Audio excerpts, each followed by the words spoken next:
Earlier this week, I live streamed Nissan's live stream of their shareholders meeting.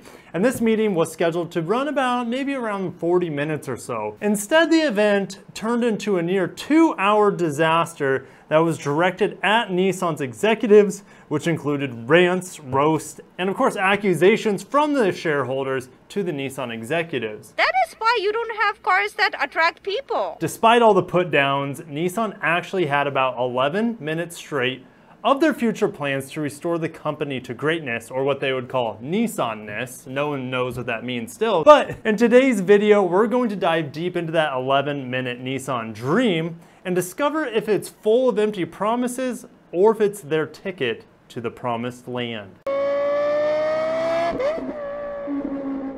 Welcome back to the channel Luxurious Fleet. My name is Kirk and I cover Japanese autos. Subscribe and hit the bell icon so you won't miss any of my upcoming videos. So Nissan just posted their sales so far for the first half of the year. And like many automakers in post-corona, or I guess it's not even post, it's still during corona right now, things aren't looking so hot for them. On the bright side, Nissan is unveiling their new crossover SUV, the Ariya, on July 15th. So make sure to stop by the channel around the 15th to get my breakdown and impressions of that upcoming EV. But let's go ahead and break down the telling slides from Nissan shareholders meeting. Now, slide number 1. Now, don't get confused, guys. I took screenshots of my live stream, so that's why you'll see my face in here of these slides. But anyways, optimized fixed level cost. You can see they, in 2 years, from 18 to 2020, they were down 300 billion Japanese yen.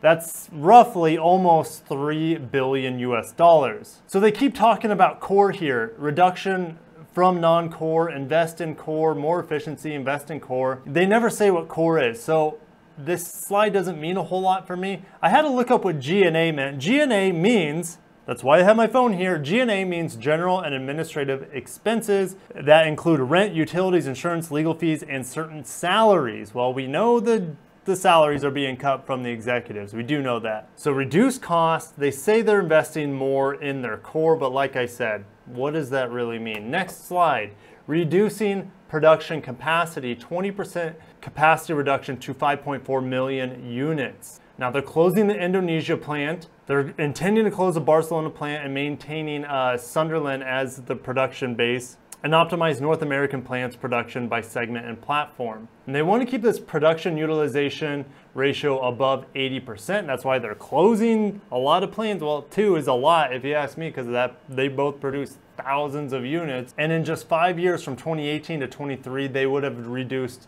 their operating volume 1.2 million units per year. And then they say the normal operation after that is going to be 5.4 million units. To me, that says a lot of jobs are going to be cut, which we already see them being cut from those 2 plants that they're closing around the world. Streamlining product portfolio, reduce number of models by 20%. So not only are they reducing production volume by 20%, they're also reducing the amount of models that they have by 20% as well, from 69 to just 55. And shorten product life cycle to manage portfolio age. Well, if you look at Toyota and Lexus, they're doing okay, and they sure as heck don't ever update their vehicles. You guys know what I'm talking about, right? The 40-year-old 4Runner we have and the 90-year-old Land Cruiser as well. All right, back to Nissan. So they're focusing on these big segments here. Okay, C segment, you can see the new Rogue there. I guess that's a picture of the old Rogue, but you get an idea. That's the new Altima, what it looks like to me.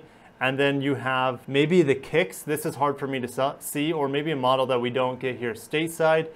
D segment, this is going to be your Maxima, your Murano, and then your Pathfinder. EV is going to be, of course, your Leaf, your new Ariya, and then your Aimkui. And then sports cars. We see the new Z down here. Well, that's the old Z, but the new Z is going to replace it. I can't put a name on this. To me, this looks like the Infiniti Q50. Maybe they don't have that in Japan. So that could be their Skyline over there of some sort. And then you also have their GTR that they're going to stick with. Prioritizing core markets. Japan, China, and North America as core markets. You can see these oddly shaped circles here, which I was surprised they don't include more of Southeast Asia here, the amount of control they have in this area, but it just dawned on me. You know why that area isn't circled? Is because Mitsubishi is going to be, because Mitsubishi is a part of the alliance with Renault, and Mitsubishi is going to be taking over Oceania and Southeast Asia. That's why we don't see Nissan bubbles in that area. Reaffirming home market, which is Japan, launched new models every year with strong electrified pipeline, maintain leadership in EV and autonomous driving. Their goals to increase market share, which is right the goal of everyone, but that was like the thing of Gozin, or whatever his name, Carlos Gozin, the guy that they fired and is hiding in Lebanon as a convict, really, is he tried to expand the company as much as possible, but in doing so the profits were wrecked, and you can't have a business without profits unless you're Tesla.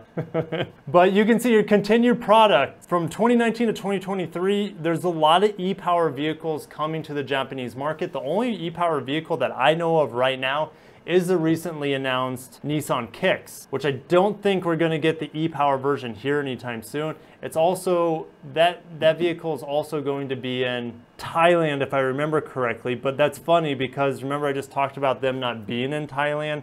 They're just a complete mess right now. They want to get their vehicles younger. Now, they're saying by 2021, and even this year, that their average age for their product is going to be less than 4 years old. I don't know. I don't know if they can keep that pace up. That sounds crazy. It looks like 3 years old. Under this line is about 3 years old. I don't know how they're able to get their portfolio to only be 3 years old. Maybe that's talking about with refreshes and things like that. That would make sense. But in terms of new models, that's not feasible. Again, these slides don't have a lot of detail to them.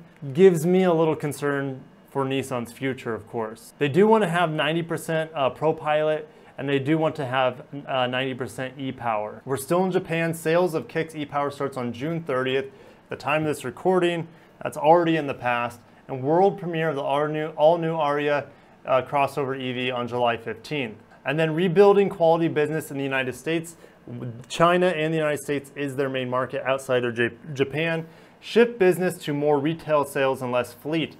Fleet is just a volume seller. That's probably what Gozin had in mind, is that, oh, we're making all these excess cars, we can always slough them off and just move metal and give them to these fleets. Like, I don't have a lot of experience in the fleet business, but my understanding would be things like company vehicles or rental car companies. Product enhancement in SUV and pickup. So if we look to the right here, they already have these models updated, their sedans, and now they want to enhance these SUV and pickups. We're getting a new Frontier, which we saw in the Nissan Next announcement, a new Pathfinder, which also means new QX60 coming out.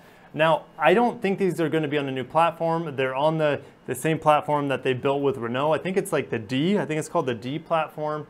Most of their best-selling vehicles are all built on that D platform. There's a new Rogue, right? We're getting that. We're getting this new Aria right here.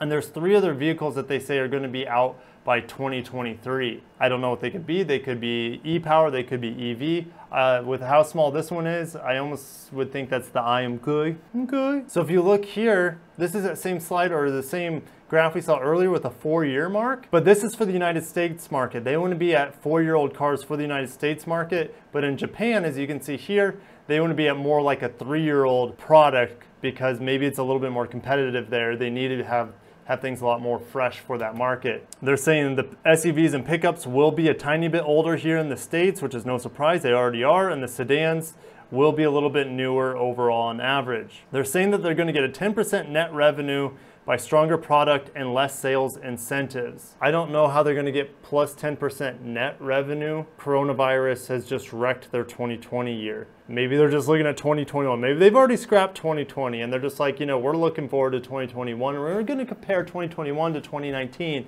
because 2020 is just terrible for everyone. Maintaining product momentum. I'm looking like I'm a little dazed here, but that's okay.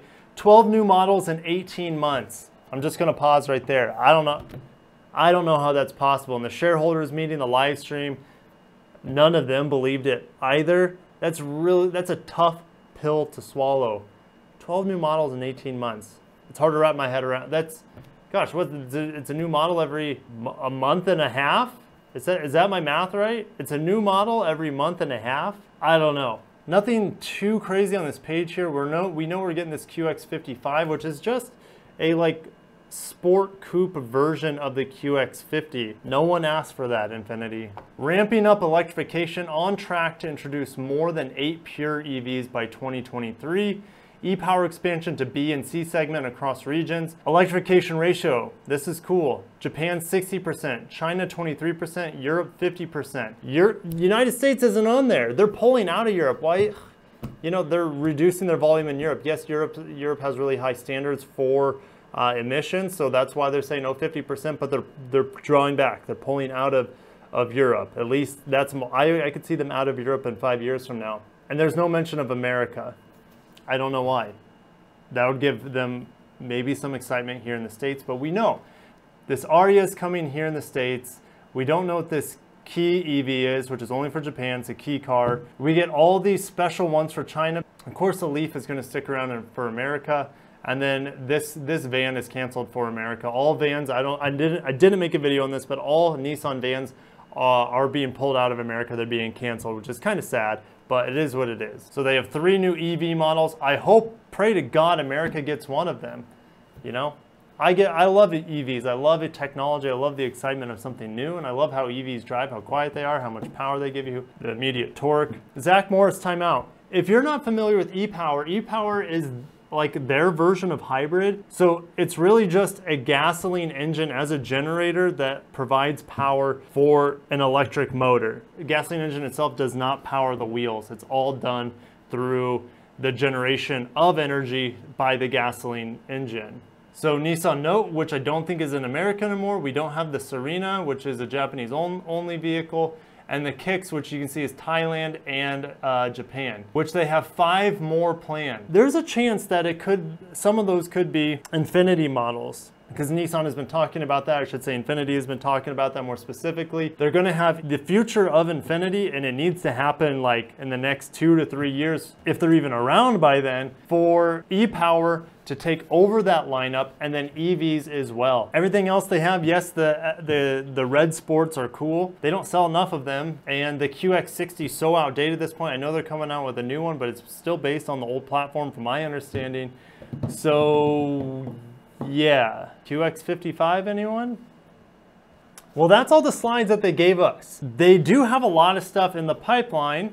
You know, I think the biggest takeaway for me is 12 models in 18 months.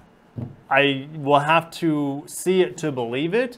Let me know, guys, do you think Nissan/Infinity, if you include Infinity in there, do you think that they will be able to come out with 12 new models in 18 months? That is a tough hill to climb. And what do you guys think the future of Nissan is? You probably already put it in the comments before you got this far in the video. What do you think it is? Do you think they have, is this plan good enough to get them out of the dark spell they're in? I mean, you add to the fact with the coronavirus, is this adding fuel to the fire here? It's potentially killing them quicker if that's the route they're on. And I don't want any major company or any major Japanese auto company to fail. I love the competition that they have with each other. Nissan needs to get rid of their CVT.